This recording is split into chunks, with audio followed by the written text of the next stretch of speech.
مولاي صل وسلم دائما أبدا على حبيبك خير الخلق كلهم. خوش آمدید ناظرین. وقفے سے پہلے ہم اپنے اکابرین سے، علماء سے پوچھ رہے تھے، باتیں کر رہے تھے. علامہ صاحب، آپ فرما رہے تھے کہ یہ امت مسلمہ کا یا پاکستان یورپ کا مسئلہ نہیں ہے، پھر مسئلہ کیا ہے یہ؟ دیکھیں، یہ میں اس لیے عرض کر رہا ہوں کہ ہمارے مسلمان ممالک میں سے جہاں اللہ پاک نے دولت کی ریل پیل دی ہے، وہاں اخلاقی گراوٹ کی یہ صورت اور یہ سنگینی نہیں ہے. جیسے آپ یورپ میں محسوس کرتے ہیں کہ وہاں بندے کا چوری چکاری کو دل نہیں کرتا. آپ سعودیہ میں رہتے ہیں، آپ یو اے میں رہتے ہیں، آپ کویت میں رہتے ہیں، آپ قطر میں رہتے ہیں، تو وہاں بھی آپ دیکھیں کہ ہر طرف دیانت ہی کا دور دورہ ہے، اور کسی قسم کے غبن کا، خیانت کا، چوری چکاری کا وہاں آدمی کا جی ہی نہیں کرتا. وجہ کیا ہے کہ وہاں معاشی طور پر، انتظامی طور پر، سیاسی طور پر ہر شہری کو یا ہر وہاں پر قیام پذیر آدمی کو، خواہ وہ شہری نہیں یا باہر سے آئے ہوئے ہیں، وہ اس طرح اکاموڈیٹ کیا گیا ہے یا اس طرح فیسیلیٹیٹ کیا گیا ہے کہ اس کو ان چیزوں کی ضرورت ہی نہیں پڑتی.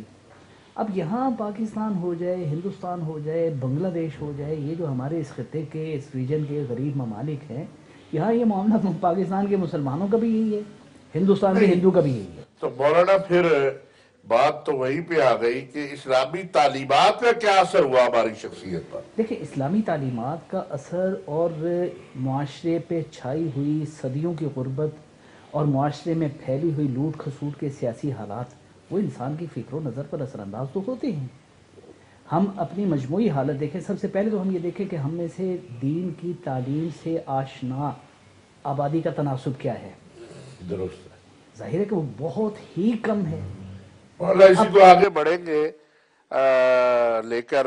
لغاری صاحب، جناب، حضرت علی حجویری کی میں نے کہا تھا تعلیمات میں سے کوئی ایک دو چیزیں جو ہمارے ناظرین کے لیے آپ اگر بیان کریں، جو آج کے اس دور میں ہمیں مشعل راہ بنے. ان کی ہر بات ہی بے شک جو ہے مشعل راہ ہے، لیکن کچھ بیان کر دیں پھر ہم تھوڑا سا ایک. حضرت داتا گنج بخش علی حجویری ولی کامل تھے. آپ نے اپنی معروف کتاب کشف المحجوب کے اندر ولی کی تعریف لکھی ہے کہ ولی ہوتا کون ہے. آپ نے ارشاد فرمایا ہے کہ ایک آدمی وہ ہوتا ہے جو دل جس کا شروع سے صاف ہوتا ہے. جب وہ پیدا ہوتا ہے تو پیدائشی طور پر اس کا دل بالکل صاف اور مصفہ ہوتا ہے اور وہ اچھی باتوں کو قبول کرتا ہے. دوسرا وہ دل ہوتا ہے، قلب ہوتا ہے، کہ جو اس طرح صاف بن کے تو نہیں آتا کہ ماحول کے اندر ان اچھی چیزوں کو قبول کرتا ہے اور وہ ولایت کے درجے پر پہنچ جاتا ہے. پہلا جو ہے وہ شروع سے ہوتا ہے، دوسرا درمیان میں ہوتا ہے. آپ نے فرمایا کہ تیسرا وہ طبقہ ہے جو ولی تو نہیں ہے لیکن انہوں نے روپ دھار رکھا ہے اولیاء کا، ولایت کا، اپنے آپ پر چادریں ڈال کر، اپنے آپ پر اپنے ہاتھ میں تسبیحاں پکڑ کے، اس طرح کر کے آپ نے فرمایا کہ یہ بہروپیوں کا طبقہ ہے. یہ بہروپیے ہیں، لیکن ولی وہ ہیں جن کا یا تو دل صاف ہے یا اللہ نے ان کو دل وہ عطا فرمایا ہے جو اچھی چیزوں کو قبول کرتا ہے. آج ہمارا المیہ یہ ہے کہ ہمارے ہاں جو ہے وہ تضاد ہے. ہمارا کردار کچھ ہے اور ہمارے زبانوں پر کچھ ہے. قرآن کریم نے ایسے ہی کیسے ٹھیک ہوگا اگر علماء کا طبقہ، اگر پڑھا لکھا طبقہ بھی اس کا شکار ہو گیا تو پھر کیسے ٹھیک کون کرے گا آگے؟ ٹھیک انہی لوگوں نے کرنا ہے جو اسلام پر عمل پیرا ہوں. ابھی ہمارے محترم فرما رہے تھے کہ جب تک مالی طور پر ملکی حالات اور ملک کے اندر رہنے والوں کے حالات ٹھیک نہ ہوں اس وقت تک آپ ان سے خیر کی توقع نہیں رکھتے. وہ چوری بھی کریں گے، ڈاکہ بھی ڈالیں گے اور چیزوں کے اندر بھی مبتلا ہوں گے. یہی بات آپ عرب کے معاشرے پر منطبق کر سکتے ہیں کہ نبی کریم صلی اللہ علیہ وسلم کی آمد سے پہلے ان کا کیا صورتحال تھی. اور اگر آپ قیام پاکستان کے وقت کے جو تھوڑے سے حاجی ابھی باقی ہوں گے ان سے اگر آپ پوچھیں تو جب یہ لوگ وہاں جاتے تھے تیل کی آمد سے پہلے عرب کی کیا صورتحال تھی؟ ہمارے پاکستانی لوگ انڈین لوگ جب یہ وہاں پر جاتے تھے تو ان کو راستوں میں ان کے قافلوں کو جو لوگ لوٹا کرتے تھے وہ عرب کے لوگ تھے، اور وجہ یعنی بھوک تھی، ہم اگر افلاس تھا۔ علامہ صاحب اور لغاری صاحب، میں ایک بات، ہم اگر یہ کہیں کہ ہمیں اپنے معاش اور اقتصاد کو بھی مضبوط کرنا ہے تو ہمارا دین مضبوط ہوگا، تو یہ بات ہی بالکل آپ نے صحیح فرمایا۔ دیکھیں آج ہم یورپ کی جب مثال دیتے ہیں تو وہاں یہ نہیں دیکھتے کہ ایک آدمی کی آمد کیا ہے، پاکستان کے کسی فرد کی آمد کیا ہے۔ آج یہاں 6,000 7,000 روپے ایک ڈرائیور لیتا ہے، اور وہ بجلی کا بل بھی اسی میں دیتا ہے، گیس کا بل بھی اسی میں دیتا ہے، وہ پانی کا بل بھی اسی میں دیتا ہے، اس کے بچے بھی اسی تنخواہ کے اندر پڑتے ہیں، وہ مکان کا کرایہ بھی دیتا ہے، اور ہم یہ توقع رکھیں کہ وہ دیانت و امانت کے ساتھ یہ سارے کام کریں۔ بھائی اس کو پہلے آپ روزگار بھی مہیا کریں، اور یہ حکومتوں کا کام ہے۔ آپ یورپ کی مثال دیتے ہیں تو وہاں کی حکومتوں نے جو بے روزگار لوگ ہیں ان کے لیے مقرر کیا ہوا میں ہے۔ لغاری صاحب ہی کی بات کو تھوڑا سا آگے بڑھاتا ہوں اور آپ کا سوال مزید نکھر جائے گا انشاءاللہ، اور مجھے بڑی امید ہے کہ آج کی نشست میں انشاءاللہ آپ کے اس سوال کا پبلک کو بہت زیادہ فائدہ ہوگا انشاءاللہ۔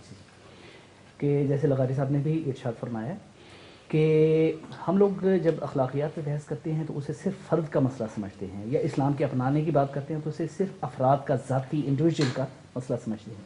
ایسا نہیں ہے، فرد، سوسائٹی، حکومت، یہ تینوں ملتے ہیں تو اخلاقیات میں اتار چڑھاؤ آتا ہے۔ ان میں تینوں میں بگاڑ آتا ہے تو بگاڑ انتہا کے انحطاط کو پہنچ جاتا ہے، ان میں نکھار آتا ہے تو ترقی اور رفعت کی طرف چلا جاتا ہے۔ اسلام نے ہمیں جہاں یہ کہا ہے کہ ہم نے سچ بولنا ہے، جھوٹ نہیں بولنا، ہم نے دیانت کرنی ہے، خیانت نہیں کرنی ہے، ہم نے صبر کرنا ہے، بے صبری کا مظاہرہ نہیں کرنا، وغیرہ وغیرہ، وہاں اسلام نے ہمیں یہ بھی حکم دیا ہے کہ مومنین کے اوپر اللہ کے احکام کے سوا کسی چیز کی حکمرانی ایک لمحے کے لیے بھی اتنی ہی حرام ہے جیسے شراب کا پینا حرام ہے، جیسے خنزیر کا گوشت کھانا حرام ہے۔ اب ہمارا دوغلا پن یہ ہے ہماری سوسائٹی کا، ہمارے فرد کا اور ہمارے نظام سلطنت کا، کہ ہم لوگوں نے نظام سلطنت سے قرآن کو، سنت کو، اسوہ صحابہ کو مکمل طور پر خیر بات کہہ رکھا ہے۔ ٹھیک، سوسائٹی پر ہمارے جس نظام فکر و نظر کا غلبہ ہے، ہمارا مجموعی طور پر سوچ کا جو معیار ہے سوشل، اس پر بھی اگر ہم دیکھیں تو وہاں پر بھی اسلام کی کوئی حکمرانی نہیں ہے۔ وہاں ہم قومیتوں کے حساب سے سوچ رہے ہیں، زبانوں کے حوالے سے سوچ رہے ہیں، وغیرہ وغیرہ۔ اب اس کے بعد باری آ جاتی ہے فرد کی۔ اب نظام اور سوسائٹی دونوں جب اس کو مطلب یعنی اسلام سے دور کر رہے ہیں، اب اس فرد کو اگر معاشی طور پر کسی طرح کی سپورٹ حاصل نہیں ہوگی تو اس کے اخلاقیات گرنے میں کوئی دیر نہیں لگے گی۔ اگر اس کو سپورٹ حاصل ہو جاتی ہے تو اس کے اخلاقیات کی گراوٹ میں رکاوٹیں کھڑی ہو جائے گی اور وہ اعلیٰ اخلاقیات پہ قائم اور کاربند رہے گا۔ یہ میں اصل میں اس بات کا جواب دے رہا ہوں کہ ہو سکتا ہے کسی سننے والے کے ذہن میں یہ آئے کہ پھر اسلام کا تو کوئی کمال نہ ہوا، یہ تو پیسہ ہے، یورپ میں آ جائے تو وہ بھی ٹھیک، یہاں پہ آ جائے وہ بھی ٹھیک۔ میں یہاں یہ عرض کر رہا ہوں کہ اسلام کا نظام جب حکومت کی سطح سے آیا تھا تو اس وقت غریب اور امیر دونوں میں اخلاقیات کا سدھار آ گیا تھا۔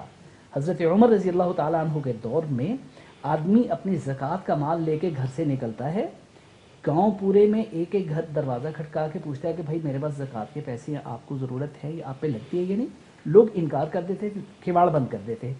دوسرے شہر میں جا کے حتیٰ کہ لوگوں کو بیت المال میں اپنے یہ جو ہے نا زکوٰۃ کے فنڈ جمع کرانے پڑتے تھے، یعنی ایک مجبوری بن گئی تھی۔ آج صورتحال کیا ہے؟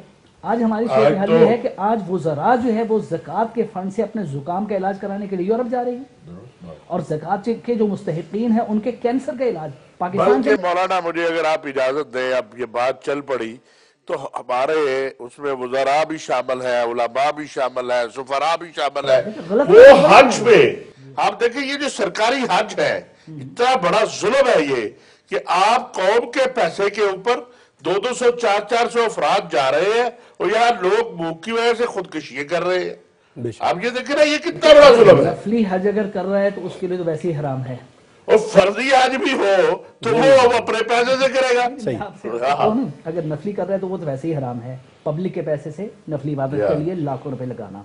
اور فرض حج تو ہوتا ہی اس وقت جب آپ کے پاس استطاعت ہو، اور میں یہ عجیب فرض ہوتا ہی نہیں۔ اب میں آپ کو بتاؤں لغاری صاحب، مکہ مکرمہ کے اندر ایک پاکستان ہاؤس لیا جاتا ہے اور اس کے لاکھوں کروڑوں روپے کے اخراجات حکومت ادا کرتی ہے، اور وہاں پر جی سہولت کیا ہے کہ جو وی وی آئی پی ہے ان کو ہم ارزاں نرخوں پر کمرے دے دیتے ہیں، بلکہ وہ وی وی آئی پی کرایہ بھی کہاں دیتے ہیں، بڑے کم ہوتے ہیں جو کرایہ.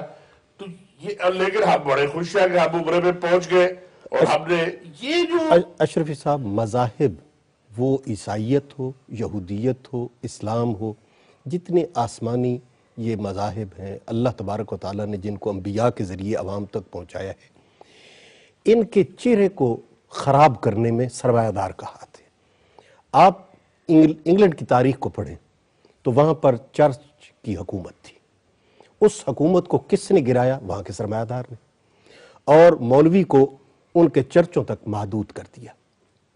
خود حکومت پر براجمان ہو گیا اور وہاں کے پادری کو انہوں نے چرچ تک محدود کر دیا کہ اس کے باہر آپ نہیں آ سکتے، اپنی بات کو اس کے باہر لاگو نہیں کر سکتے. پاکستان کے اندر یہاں پر اگر آپ دیکھیں تو یہاں پر بھی جو ہمارا سرمایہ دار ہے وہی یہ حرکتیں کرتا ہے کہ وہ لیکن لغاری صاحب یہاں مولوی کے پاس حکومت آئی، مولوی اسمبلی میں پہنچا، لیکن اگر ہم آپ بڑی معذرت کے ساتھ پچھلی دور حکومت جو صوبہ سرحد میں علماء کے پاس تھا نا، ایم ایم اے متحدہ مجلس عمل، کسی نے میرے سے سوال پوچھا ہے، میرے ناظرین میں سے مجھے بھیجی تھی ای میل کہ ہمیں پوچھ دیں یہ خلافت راشدہ کا دور لانے کے کہتے ہیں کہ ہمارا ایجنڈا خلافت راشدہ کا دور لانا ہے، کیا کوئی ایک ایسا عمل ہوا ہے اس دور میں کہ جسے کہا جائے کہ جناب چلے ہم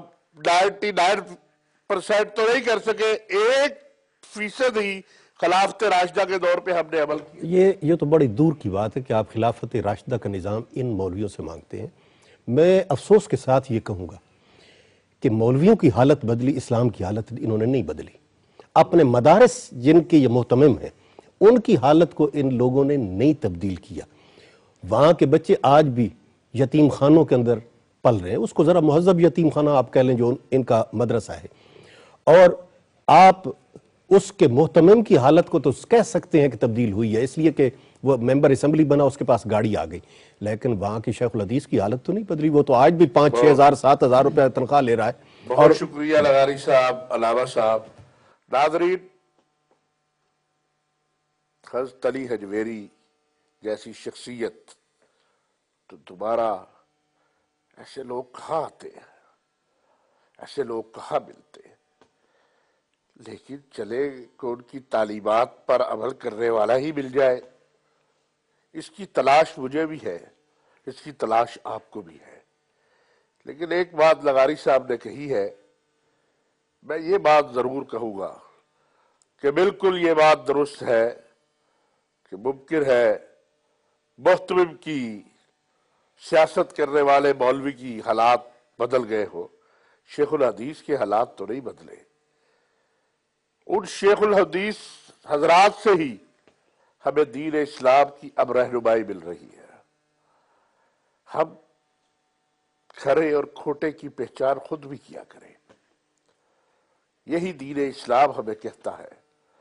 جو ہم نے شروع میں بات کی تھی قول اور فعل کا تضاد، اس کو پرکھنے کے لیے کوئی لمبی جدوجہد کی ضرورت نہیں ہوتی، لیکن افراد کے عمل کو اسلام کا عمل کہنا بھی غلط ہے. اگر میرے سے کوئی غلطی ہو تو وہ میری غلطی ہے، وہ اسلام کی غلطی نہیں ہے. انشاءاللہ ہم ملیں گے دوبارہ کل ایک نئے موضوع کے ساتھ. مولاي صل وسلم دائما أبدا على حبيبك خير الخلق